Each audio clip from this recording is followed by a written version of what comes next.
Hey, welcome to ACF Church, and we're so glad that you're with us watching this message online. And our hope is that it would encourage you to be more like Jesus and walk closely with Him as an apprentice of Christ. And our hope is to give away all of these resources for free as much as possible. It takes a lot of time and energy and people to make that happen. And if you'd like to support the mission of God financially for ACF Church, you can go to acfak.org and you can give there. Now enjoy the Word of God proclaimed. ACF Church, we're so glad that you're with us today. We are starting a brand new series called Love in Quarantine, and it's the week after Easter. So we hope you had a great Easter. I know we did in our home. We hid Easter eggs for the kids. We had, our Easter dinner together, and it was just a little weird, right? It's a weird season, just a little different to do Easter in our homes. But here's what's awesome. We saw 10 people give their hearts to Jesus. They text in yes to follow Jesus. And so we're so excited that God is changing hearts and changing lives, even through the struggle that we're in right now. So I have next to me here Amanda Cook, also known as my wife. So Hi. We're so glad to have you, Amanda. So we're starting this new series about marriage, and we were just talking this week that it would be great for us to talk about marriage together. And as we start this series, this week we're calling Fight Night. We're going to talk a little bit about conflict because we know that in quarantine there can be some conflict. Especially 29 days into quarantine. We are 29 days. You've been counting. 29 days. She knows exactly how many days we are into quarantine. In fact, Amanda shared with me this meme that somebody sent her earlier this week that I thought really gave us a sense of where we're at. It says this: y'all married people holding up okay? I haven't seen I'm so blessed or he's my everything in a while. So can we just start with this? You guys okay? Yeah. Babe, you're my everything. Are you okay? You're my everything too. But it's hard, right? Quarantine's hard sometimes. You okay? You guys doing all right? We're just here to check in on you. We're here to actually walk through this with you and maybe share some things that could be helpful for you in this season. And although we're in day 29 of quarantine, other parts of the world have been in quarantine for longer than us. In fact, I read this in Bloomberg Business Week. Here's what it said. It says, although China publishes nationwide statistics on divorce only annually, media reports from various cities show uncouplings, which is just a funny way of saying divorce, uncouplings. Uncouplings surged in March as husbands and wives began emerging from weeks of government-mandated lockdowns intended to stop the spread of the novel coronavirus. Incidents of domestic violence also multiplied. The trend may be an ominous warning for couples in the U.S. and elsewhere who are in the early stages of isolating at home. And this is what's so key. I thought this was really challenging. If absence makes the heart grow fonder, the opposite might be true of too much time spent in close quarters. Would you agree? Yes, I would definitely agree. We're just getting honest here. So, yeah, sometimes that's not the case. Like, in fact, I heard some people talking about how they think there's going to be all these COVID babies, like a baby boom coming out. It's probably not going to happen. This is the first time I put on jeans and makeup in weeks. Yeah, it could happen. It could happen. But I doubt it because the baby boom came after the troops came back from World War II, and then a bunch of babies were born. I don't think I have to tell you why, but there was an absence. Here we are, we're stuck together, and can we just say this probably isn't like the sexiest moment of human history, right? We're all hanging out in our PJs, on the couch, eating way too much. I'm probably at the highest weight I've been all year, so I'm feeling it. Okay, babe. You look great. Thank you. Yeah. You look good too. Thanks. No, we don't have to kiss on camera. So here's the deal. I don't know where you're at. If you're married, if you're single, what do you think this means for single people? Why are we talking about marriage, and why would this be helpful for a single person that's watching online? Well, we just want to, prepare you. There's lots of things that we have learned from experience, and sometimes it would have saved us a lot of heartache to know some of these things prior to getting married. Absolutely. And I actually think that if you're single, you have probably seen a relationship dissolve, or you've been in a relationship that's dissolved. And as we talk about conflict today, I think this is maybe one of the most primary things that tends to cause a relationship to fall apart is that we don't know how to do conflict. We really don't. And so we want to get honest. We want to just be open about our relationship. We've had some conflict over the years, and she's laughing. And here's what I would say. I would say you don't really know somebody for who they are until you get to know their spouse. Like, you really get to know, so you may have never known me as well as you're going to get to know me here in the next few minutes, because Amanda is such a big part of my life. I'll let you in on all the dirty secrets. All the dirt going on today.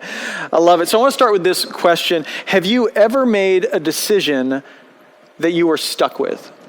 I mean, this is called Love in Quarantine. So when have you made a decision that you were stuck with before? So I have one. We were painting the office at our house in Grand Junction, and I had picked out a dark purple for the accent wall and then gray for the remaining 3 walls. And I get the dark purple one up there, painted, and it looks so good. And I start painting this gray onto the other walls, and it is lavender, like extremely lavender. I paint the gray on a blank piece of paper, stark gray. Put it up against that wall, and it was purple. I renamed it to Surprisingly Lavender. It was terrible, and I was stuck with it for a while because I didn't want to repaint 3 walls. So the moral of the story is go down to Lowe's and get the paint samples, right? Paint them on. Yeah. Save yourself from being stuck with something that you don't want. But here's what I want to start with is this. We all want a marriage that we're thrilled to be stuck with. I mean, really right now, that's something that many of us are thinking. We're kind of stuck with this family, stuck with maybe a person. And I think maybe for many of us, there's this feeling that we should want this, right? We should enjoy this. This is a gift that we get to spend this time together right now at home. Maybe you're working from home. Maybe you're even unemployed and struggling with that right now and feeling the tension of just finances in your home. But right now we get this time together. And I know that we have all dreamed of having marriages that we were stuck with, but we're excited to be stuck with, thrilled to be stuck with. And so as we move into this, really how we deal with conflict is key to our enjoyment of this time together. I mean, the way that because conflict's going to happen. We're going to have some issues. There's going to be things that come up now, maybe more than ever as we're together, that are going to affect how this whole COVID-19 thing feels and how this time together feels. And so we want to learn how to do conflict really, really well. And Amanda, like we said, and I have done some conflict. We didn't start off our marriage or even our dating relationship why are you laughing? We didn't start off thinking that this thing was going to be perfect. In fact, how long had we dated before we had our first fight? Oh, I don't know. Like 5 minutes? Maybe weeks. Oh, 5 minutes? Maybe That's 5 probably minutes. More accurate. That's probably true. I just remember, and this is in our notes, but I just remember showing up for one of our first dates, and I think I was like 15 minutes, 20 minutes late. She still feels the pain from that moment. No, it was rough. It was rough. I had this feeling that I could kind of show up whenever I needed to, and so I gave her a general time to pick her up. I didn't realize that for Amanda, she had the whole, like on time is late, and early is on time. And late is unacceptable. And so this was an unacceptable moment to show up late, and it was not a great date. You remember that? Not a great date. But I want to start off with this. Let's just get real. Most embarrassing fight. Most embarrassing fight. Tell us the story, Amanda. So again, this was back in Grand Junction. We were living in this little 1-bedroom house, and we were just arguing and screaming at each other, which probably means that I was screaming. That tends to be how it goes a little bit more.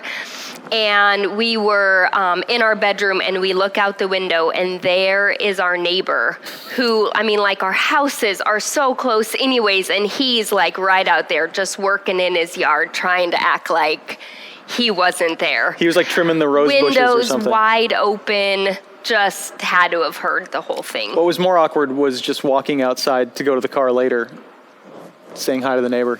Uncomfortable moments. So you've had some embarrassing fights, I'm sure, where you're just like, if anybody saw us in that moment, they would never talk to us again, right?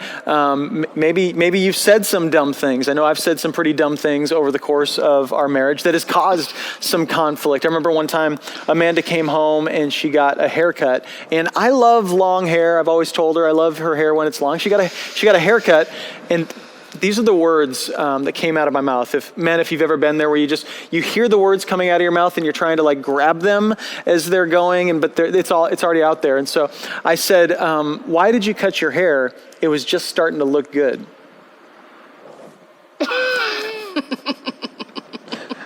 It wasn't funny. Like, it was not a laughing moment at all. One of the things about conflict is I think we tend to feel like it's a bad thing.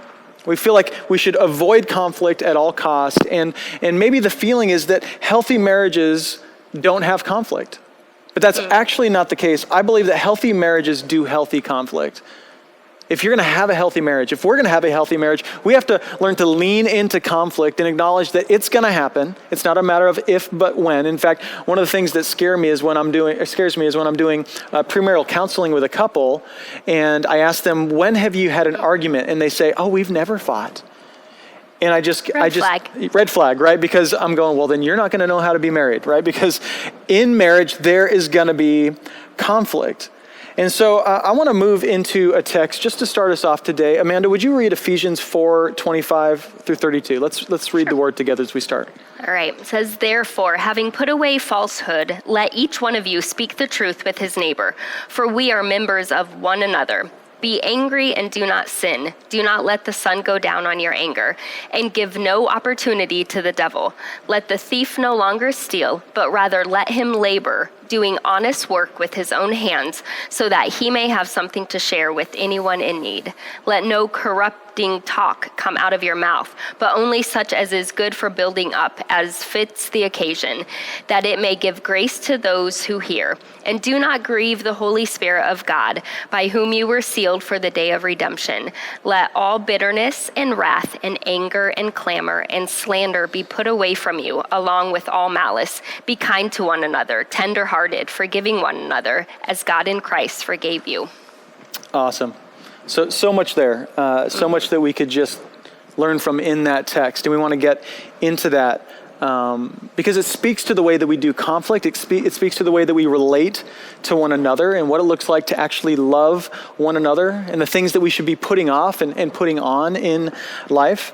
And for us, the place to begin really is where are we at, right? One of the things that we talk about as ACF Church a lot is that we want you to come as you are and to just acknowledge wherever you're at in life. You might love Jesus and be loving your spouse right now, or you might really be struggling with your faith and struggling with your spouse right now, or just wishing you had a spouse right now, which is funny. I think half the world's wishing they had someone to be quarantined with, and the other half is wishing they were alone. But anyway, that's a different thing. But Amanda, everybody fights differently.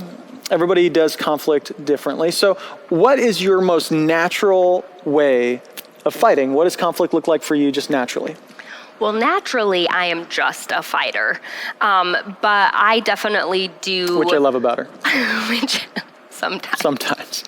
Yeah. But I definitely do conflict by raising my voice. Like, there's a lot of things I get loud about. I always tell Brian, it's just my passion that's coming out. But in an argument, I just naturally tend to raise my voice. And I remember the first argument that we had, Brian was like, "Why are you yelling at me?" And I said, "Why aren't you yelling? This is an argument. That's just what you do." Yeah, so some tendencies there of just raising your voice. Maybe you grew up in a home where mom and dad would just raise their voices. And so now you're married and you just continue on those behaviors and tendencies into your marriage, and they may be good, they may be bad. For me, I tend to be an over-talker when it comes to conflict. I wanna fix it. Don't nod too much. I want to fix the problem. I want to make it right. And I want to make sure that it's all better before we go to bed, before we move on. And so I tend to just kind of bulldoze my way in and say, we got to make this better right now. And that's not always the best case or the best way to do it, because maybe I'm fired up, maybe I'm frustrated with something. And so I'm typically fired up. Amanda's typically fired up. And so it may be a good time to just get some space and just work through the problem. Mm-hmm. Yeah. Verse 26 says this: "Be angry and do not sin. Do not let the sun go down on your anger." And I think that speaks to both of us in that there's a way to be angry. There's a way to deal with your frustration and not to sin in your frustration. Mm-hmm. And then verse 27 says, and give no opportunity to the devil. And I think one of the problems for me is I always feel like giving space to a conversation means that I'm giving the devil an opportunity. I'm, creating a problem that's going to last a long time in my marriage. And really, oftentimes that just means I'm respecting Amanda and giving her some room to process through it in her time. And so what we want to do is talk about something that we've learned when it comes to doing conflict, some tendencies that we've all maybe had before called the 4 Horsemen of the Apocalypse. And this isn't something we've made up. This is something that we heard from our counselor and something that's been a really helpful tool for us. And we hope that it'll be helpful for you as well as you work through conflict, whether you're married or you're not married. These are just things that can happen when you're dealing with another person in life and you're dealing with conflict. And so they're written by a man named Dr. John Gottman. And he's a researcher who found out that through these 4 horsemen, he could predict whether someone would have a divorce or not with 91% accuracy. So essentially, if you're walking through these different types of behaviors, you're headed towards the end. That's the whole idea of the 4 horsemen. 4 horsemen. It correlates to the 4 horsemen in Revelation, which is, war, death, famine, and conquest. And so it's the same thing. Those are a sign of the end times. And these 4 horsemen of the relationship, it's a sign. It can be a predictor that end times are coming in the relationship as well. Right. Yeah, so in any conflict, it always starts somewhere, right? It starts with something. In fact, we were preparing for this message and we had an argument literally about turning off the lights in our house. It's my full-time job since COVID-19 hit. Is what? Turning off lights. Turning off the lights. Mm-hmm. See, it's funny because growing up, that was my dad. My dad was always stomping through the house, shutting off lights because we would leave all the lights on. And now that's Amanda's passion. So I've been used to doing this anyways. Everybody leaves for work and for school. I work from home, a part-time job. I work from home. And I would go upstairs, shut off all the lights, and then be done for the day. But now it's turned into 40 hours a week. It's not 40 hours a week of a job. But the truth is, in any conversation or conflict, it starts off with a harsh startup. There's a moment where it begins and it turns into an attack or raised voices and mean comments, bringing up the same old issues that you've been fighting over for years.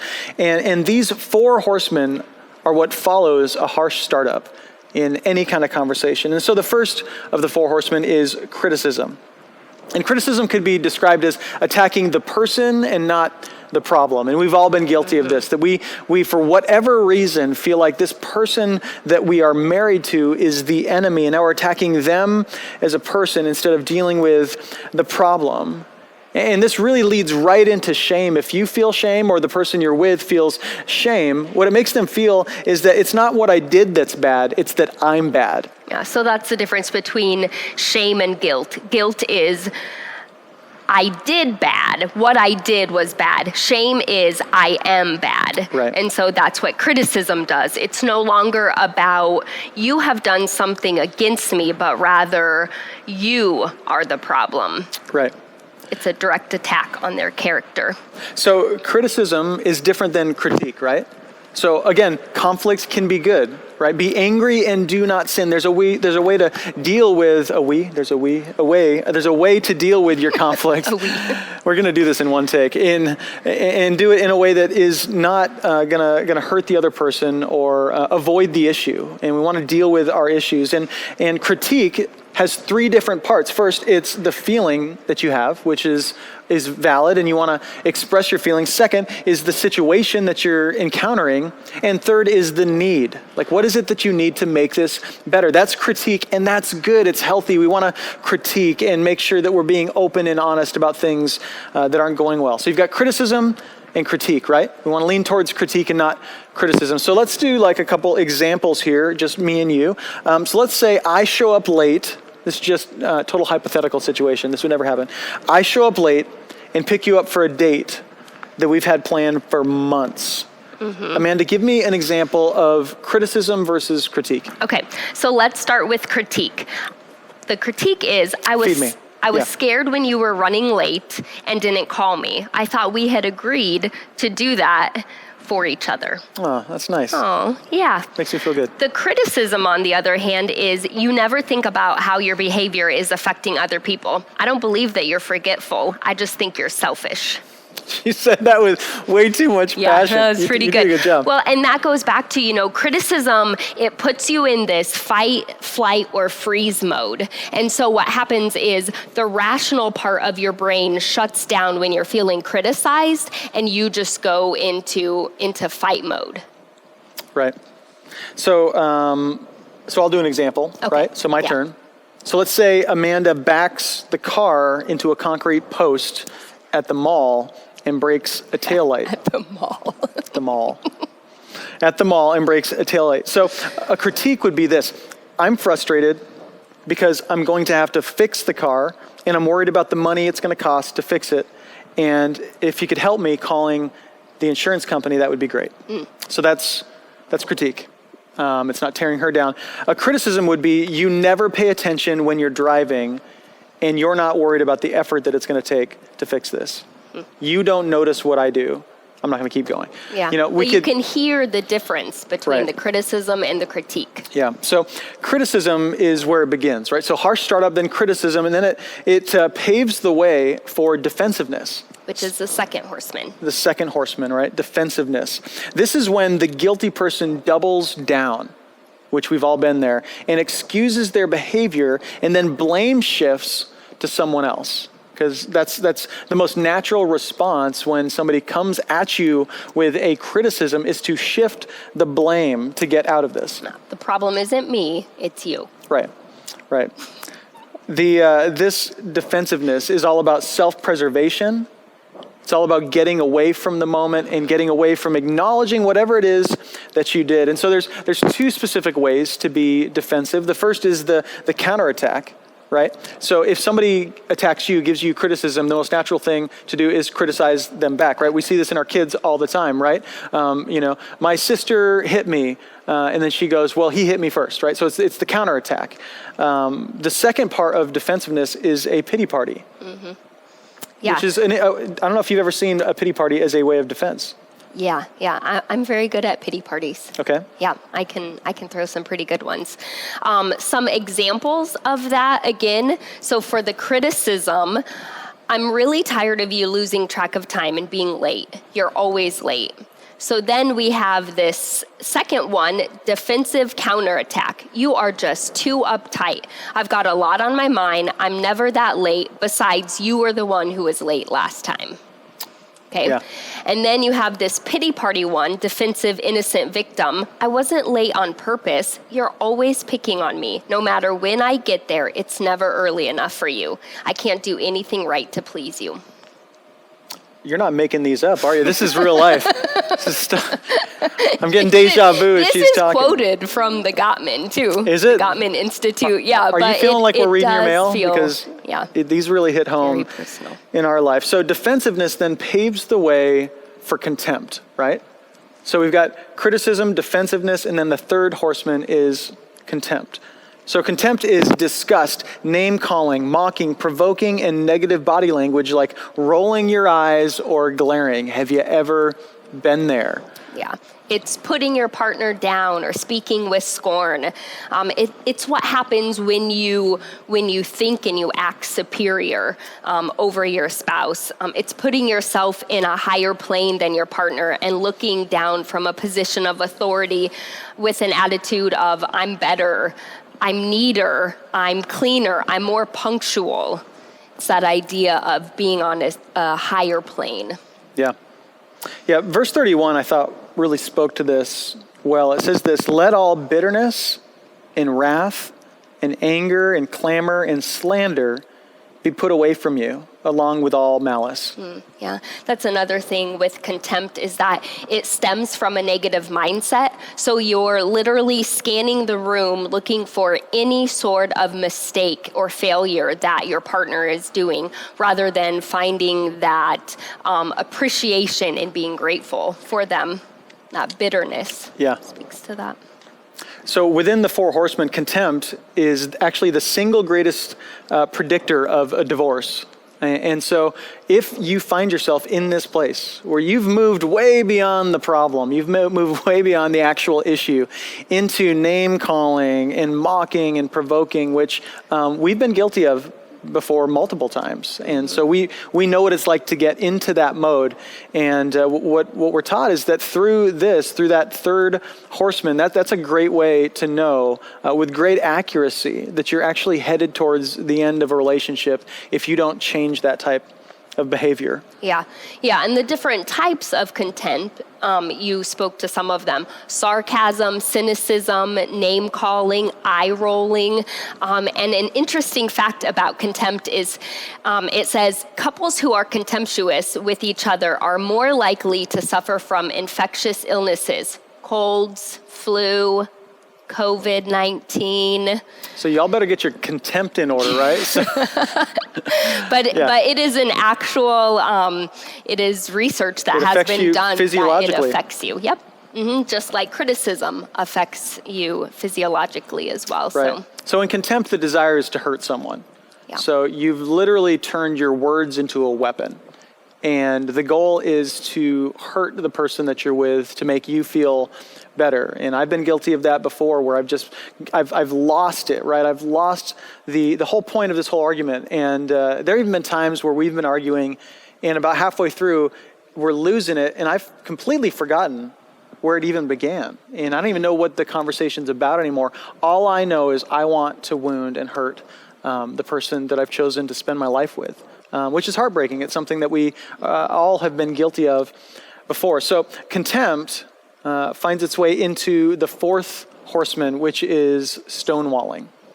Stonewalling is when you actually, when you withdraw from an interaction, yet you're still physically present. So it essentially means that you're giving cues to your partner that you've checked out, whether it is no longer having direct eye contact, which I'm pretty good. I'm actually an expert at stonewalling. This is really the place that I tend to go most times. Maybe you're crossing your arms. You're just giving your partner those physical cues of, I'm not really here. I've checked out hours ago and you can keep talking.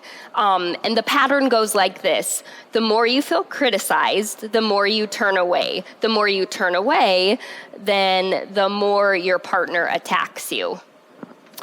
Yeah, and I've been there before where the more she's shutting down, the more I want to lean in. And like I said earlier, to fix the problem. And the problem with allowing yourself to get to the fourth horseman, to get to stonewalling, is there's not a whole lot you can do to fix that type of situation for the other person. I mean, if you're not the stonewaller, I mean, at that point, you just have to give space because you've literally lost the authority to speak anymore to that person, and your words now, they just don't carry weight anymore. And so because you've already shown that you're not trying to care for them, you're actually trying to hurt them. And so at that point, stonewalling is a protective behavior, right? Oh yeah. And that's a big thing for me. It's always about self-preservation. It's where I instantaneously go. And this one also has research behind it that shows that stonewalling actually elevates your heart rate and it releases stress hormones like cortisol and adrenaline. So again, we're going back to that fight, flight, or freeze mode. Yeah. And when this happens, when you have that elevated heart rate and you have that cortisol and adrenaline coursing through your body, you can actually no longer listen. You don't have the capability to think creatively or creatively, yeah. And solve the problem constructively. Yeah. You're physiologically, your body has just shut down, as well as emotionally you have shut down as well. Right. And it says that it can actually take up to 24 hours for your body to get rid of all of those stress hormones. Yeah, and I think we've been there where you wake up the next day and you have like a fight hangover, right?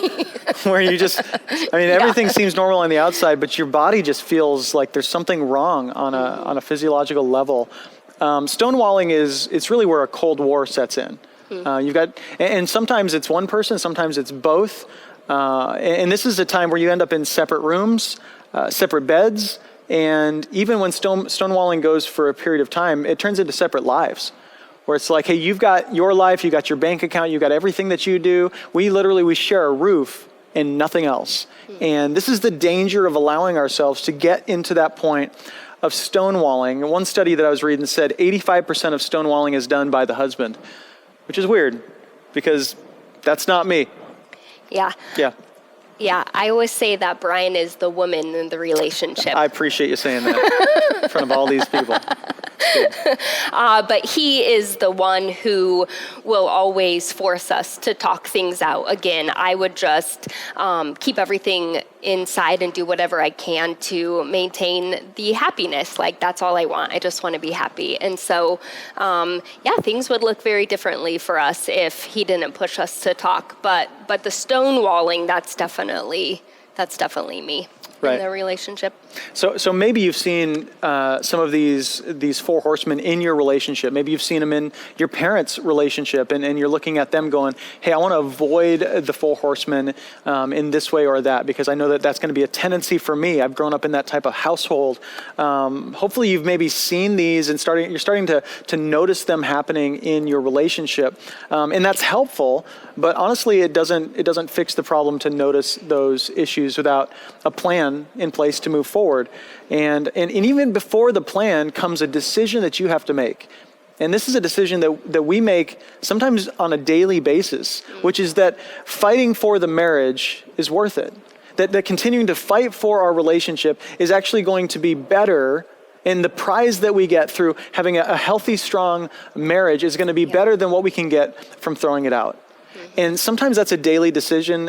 Sometimes it's something that comes and goes in a relationship. But it begins there with this commitment, this choice to stick with the relationship. And this is what we want to call you out of today, is that you would stick with it, is that you would make a decision even in the midst of this love and quarantine season that we're in. Maybe for you it's more quarantine than love, right? But that you would choose to stick with it to the point that you're willing to make sacrifices to go after a better marriage and a better relationship. For us, it was interesting. When we first started dating, we had a really strong commitment to one another. Really early on. And some couples, the dating relationship, they have some little arguments and then you get married and you have the big blow-ups. For us, it was like a few weeks in that we had major blow-ups and that the way that we dealt with conflict personally became very evident and very unhealthy in so many ways. And yet we had this incredible commitment to the relationship. In fact, I remember one time we were arguing in the basement of your parents' house, and you could hear it all the way upstairs. And it was probably hours of just yelling and arguing, and I did my fair share of yelling as well. And I remember we came upstairs, and Amanda's parents basically asked the question, "Why are you still dating? Like, why are you still together?" And it set me back on my heels, because I kind of thought, well, why are we? And I just realized that there was something about Amanda and something about the relationship that God had given us that was worth fighting for. Mm-hmm. Yeah. Yeah, and for me, in the terms of commitment, again, I've always been a person who, my natural tendency is to hold people back. And so this idea of, like putting yourself out there, being vulnerable to somebody for the rest of your life was not, doesn't sound very appealing. Didn't sound very appealing. Didn't. I appreciate that. Thank you. Very for appealing now. That, yeah. But I remember, just having dated other people previously and the hurt that you can go through from that. And I just remember shortly after Brian and I started dating, just this idea that I just went to my room and I was like, God, if he's not who I'm supposed to be with, then I just want this to be over now. I don't want to hurt anybody. I don't want to be hurt. And I really felt like God said to me, this is the person that you are going to be with. And so through all that craziness of us dating, it was really that commitment, that voice of God that I stuck with during the hard times. This is what God has for me. It's going to be good. Yeah. Yeah, this is a decision that only you can make, and that I'd encourage you as a couple to make together. Is this worth fighting for. This is the moment where you stop fighting in your marriage and you start fighting for your marriage. And we want to do that together, and we want to be in this fight together. So I want to give you a few helpful tools to start fighting for your marriage. The first tool, want to go through that, Amanda? Sure. So the first one that we have is just to examine yourself. So you need to ask yourself questions like, whose issue is this?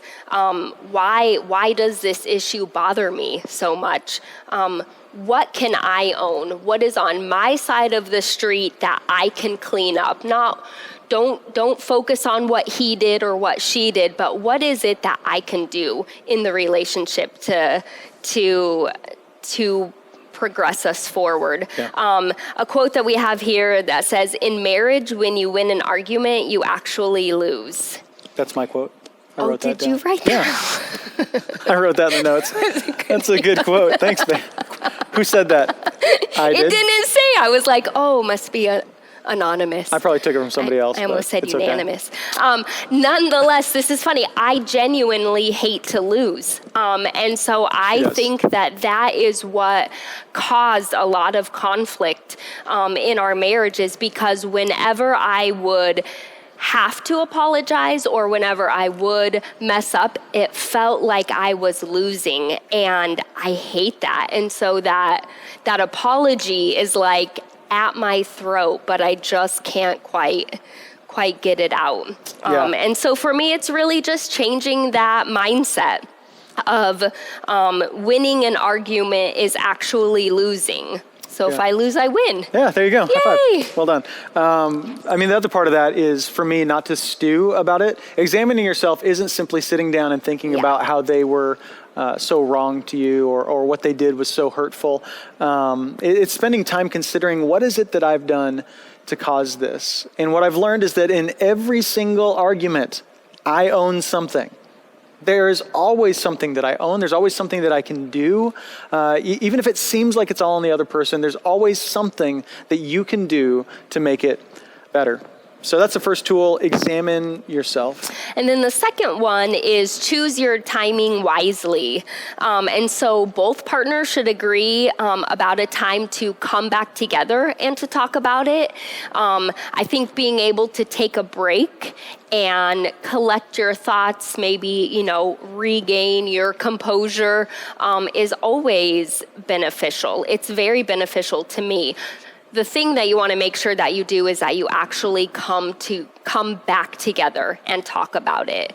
The bottom line is that you want to solve the conflict. You don't want to have it sitting there causing bitterness. So just set a time. Maybe it's 20 minutes, maybe it's 3 hours, or maybe it's already late. It's 11 p.m. and you just want to go to bed. So first thing tomorrow after breakfast. We'll talk about it. So just set a time to do that. It says if you wait longer than 24 hours, you risk avoidance, which ultimately gives the conflict more power. Again, it's all about winning, so don't give that conflict more power than what it needs. During that break, try to do some self-soothing. So you want to avoid negative thoughts. This would be negative thoughts about yourself if you struggle with that, or negative thoughts about your partner. Do something that reduces your stress. So maybe you want to listen to music, or maybe you want to go exercise, ride a bike, hike a mountain, whatever you want to do. Then you guys can come back together, or then we can come back together and talk about it. Yeah, timing is everything. And this is one of the hardest ones for me because I tend to be a little codependent. And when Amanda's not happy, I have a hard time being happy, right? And so I want her to feel better, and it's a lot of times selfish motives. It's like when the wife isn't happy, nobody's happy. Remember the woman in the... That's right. That was unplanned. It'd be like when I'm not happy, ain't nobody happy. So that's how it feels sometimes. Is that when Amanda's not doing well, I can't feel good about myself. I can't feel good about us. And so I'll tend to push a conversation that really needs to be put off a little bit so that we can gather our thoughts. And normally it gets late, and now we haven't slept well, or we haven't slept at all. And it just makes it much worse. And so choosing timing wisely. And then also not to be passive aggressive about dealing with it. Sometimes when we don't want to make it a problem, we just throw passive aggressive comments at the other person instead of dealing with it. it. And so we want to avoid being passive aggressive and cut right to the point. Sometimes even in an argument, it's good to just have a hand signal. Like, okay, here we go. Time out. We're just going to time out in the argument. I'm thinking of a different hand signal. Yeah. That's not the hand signal we want. We want to avoid those hand signals in arguments, which moves us forward. The first one was examine yourself. The second was to choose your timing wisely. And the third is to use good communication. Use all the tools that you've been taught your whole life to know how to communicate well and clearly about the issue at hand. And this happens through two specific things. The first is assertiveness. You want to have a healthy assertiveness about your problems. Some of you maybe don't talk about what you're struggling with. You just stuff it in deep and you're not clear about what frustrates you, and then it comes out at the worst of times. And so this is when you state directly and factually how you feel and what you want. And so we're not going to exaggerate. We're not going to make it a bigger deal than it is. We're not going to pull in all kinds of history to make a bigger point. We're just going to be very clear about what we want. Yep. And here's like maybe a funny example of when we're not clear about what we want. So let's say that I asked the question, well, where do you want to go for dinner, right? I don't care, babe. You don't care? Well, how about McDonald's? No, I don't want McDonald's. Right, so that's a pretty typical one. Where do you want to go for dinner? I don't care. Well, McDonald's, not McDonald's, right? So be clear. Well, I'm not sure where I want to go for dinner, or I just don't want fast food. And so that's maybe a stupid example, but a real example of something might have to do with how you're communicating with the kids, or something that's in the relationship, an expectation that's not being met, where you really need to be clear about what you want and why you want it and how it makes you feel. So that's assertiveness, and then active listening. So the active listening is another big part of using good communication. This is when you repeat back to the person what you hear and what you understand, so that you can clarify that you understand it and communicate to them that what they've said matters. This is so key. So be assertive, be clear about what you want, have a conversation, and then actively listen to the other person. If you're not listening, you're not having a conversation, right? Mm-hmm. And so you have to actively listen, which means to communicate back to that person what they're saying and what the message is that they're hearing. Yeah. No, that's good. The fourth helpful tool here is to make a list of possible solutions. I would say that over the course of a marriage, there becomes a big list of struggles many times if you haven't dealt with those things.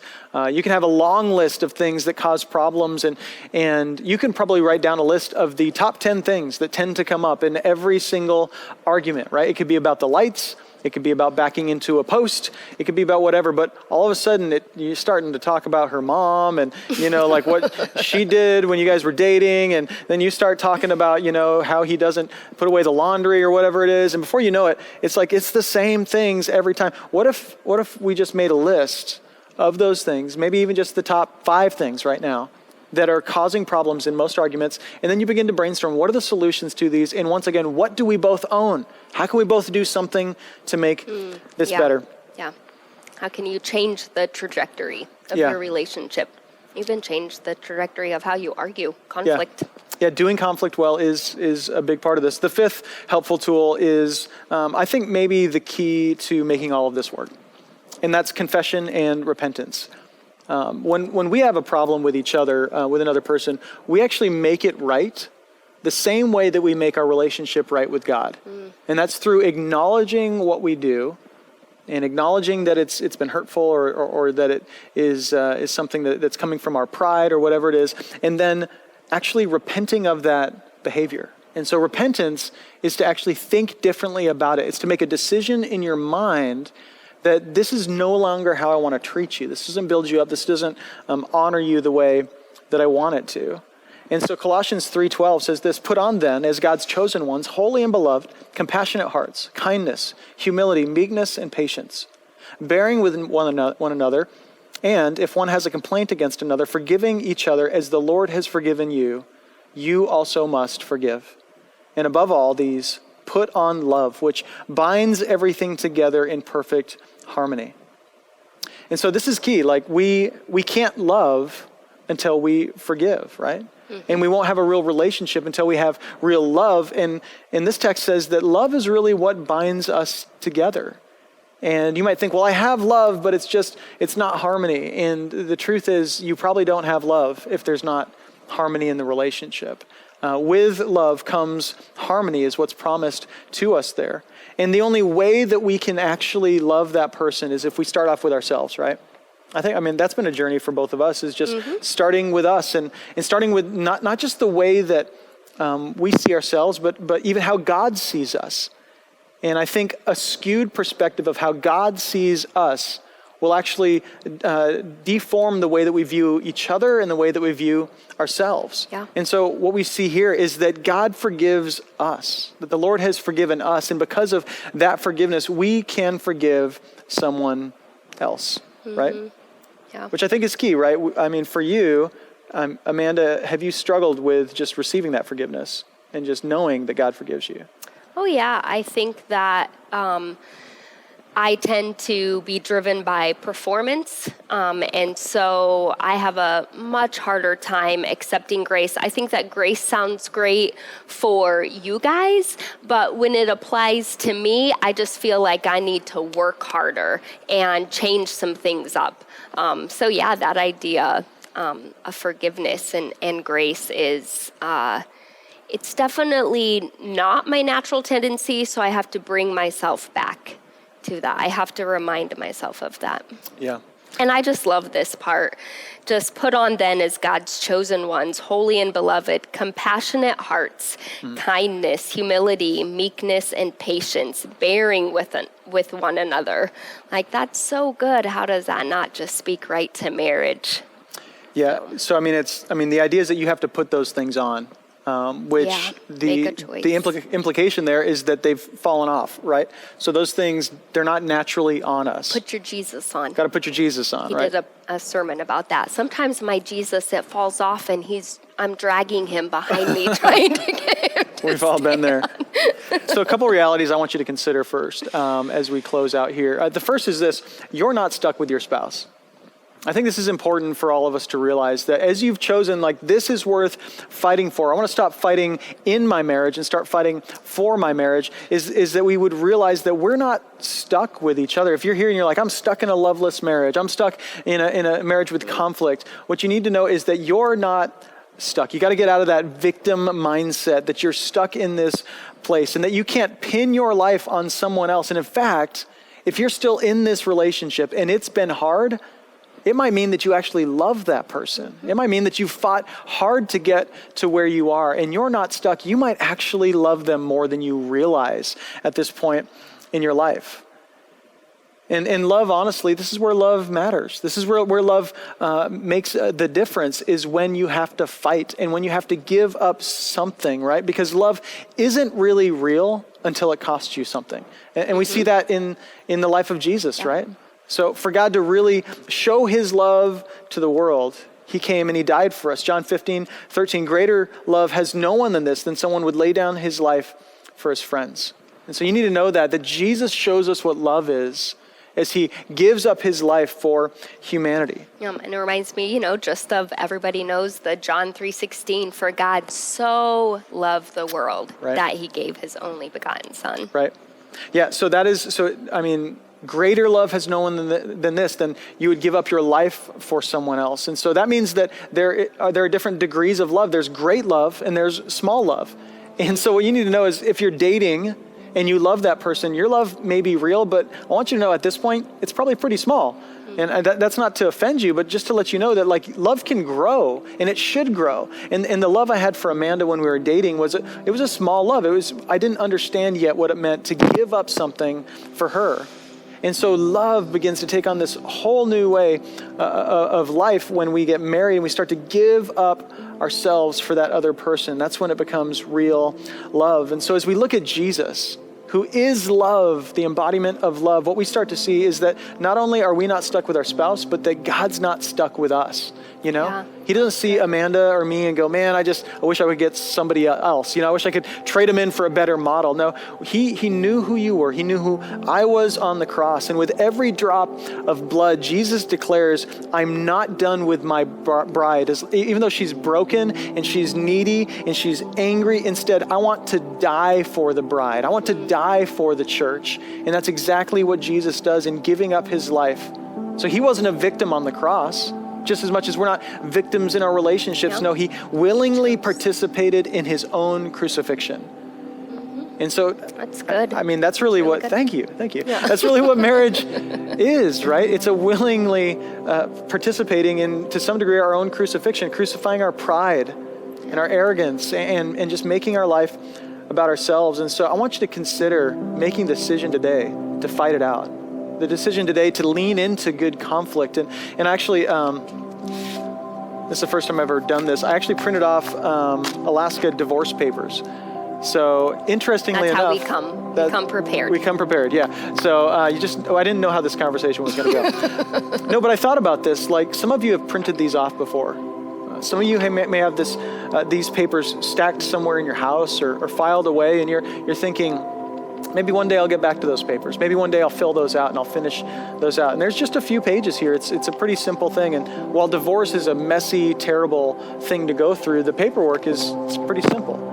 And so you need to know the paperwork's always been there, but you, for whatever reason, at this point, if you're still married, chose not to sign on the dotted line. And maybe that means that there's love there, right? And so, for me, I just think about this. We'll do this together. Every time I choose to sleep in the same bed with Amanda after fighting with her, it's like I tear a page out of these divorce documents. And every time I choose to forgive after an argument, then I tear these divorce papers.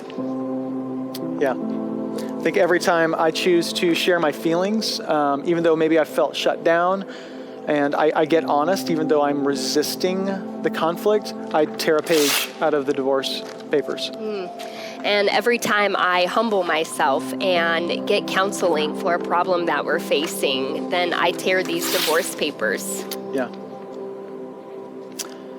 So here's the deal. If you've given up a lot to get to this point in your marriage, if you've sacrificed a lot, you may just now be beginning to learn what love actually is. And so can we just pray for the couples in ACF? Let's pray together. Jesus, thank you so much for the church, that you love the bride, that you're willing to give up your life for the church. And that through the crucifixion that we see, we learn what love really is. And Father, I pray that we would learn how to model that kind of love for our spouses. God, we know that the world needs a picture of what love is, and in so many ways, we as the church have not given them a beautiful picture of what your love is for the church. So God, we want to change that, and we believe that you can heal that. God, so I want to pray for the marriage that seems hopeless right now, for the man or woman who's thinking everybody but us could make it through. God, that you would give them hope. God, that you would show them a way forward, and that there's always a path to restoration. God, thank you that you are a God of restoration, that there's always a path to restoration. And God, thank you for our marriage and for the gift that we've had in continuing on to be married and working through our struggles. And we just pray that as a church, we could be open and honest. I pray that people would reach out for help as they've needed help and as they need help in the future. And God, that we could be in this together. We love you, Jesus. We thank you for the gift of marriage. We pray it in Jesus' name. Amen. Amen. Amen. Love you guys. Yeah. Thanks for watching this message from ACF Church. We hope it's encouraged you and challenged you to be more like Jesus and to walk with him in a closer and more profound way. If you'd like to give to the mission of ACF Church, you can do so at the link on the screen or at acfak.org. We love you, and we'll see you next week.